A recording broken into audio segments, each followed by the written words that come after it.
This video is to help teach you the basic functions inside the Canva design system so that you can build a personalized logo.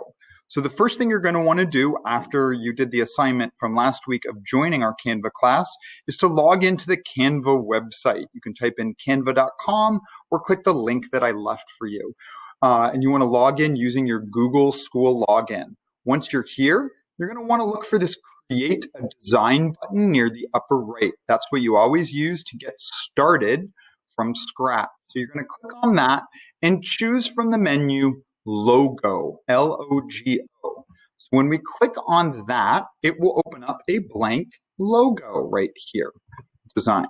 So one of the limitations of this assignment is that I'm not going to let you use a template. Okay, but we can look at the templates for inspiration.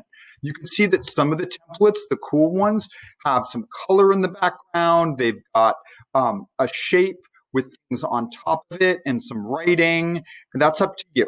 Okay. So the first thing we're going to want to do is get a background. So we're going to click on background right here. And you can choose either a single color of background, and you could choose something from a color, or you can go into some of these. I recommend keeping it a simple design if you go for designs.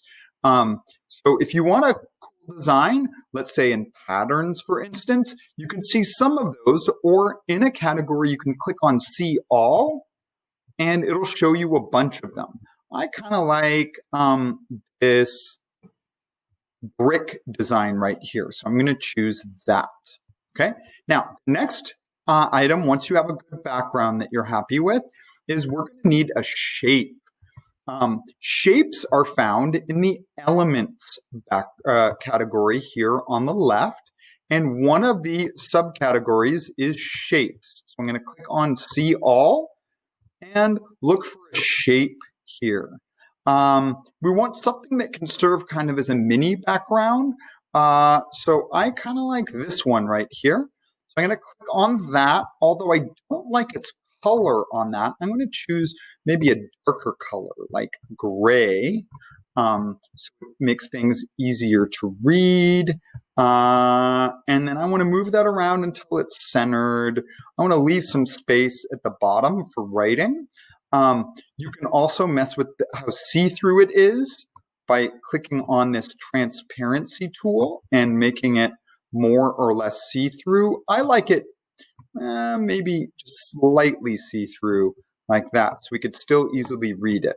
Okay, so the third item we need is an image of some sort. So that can be a photo. You can look through the photos category, or there's a lot of neat icons and elements. Both of these have search tools up here. So let's say I really like soccer. So think about something about yourself or something you're interested in, and you can search for stuff. This should have something to do with you or your interests. So here's a good one. I like this. So I'm going to click once on that, and that'll bring the photo in.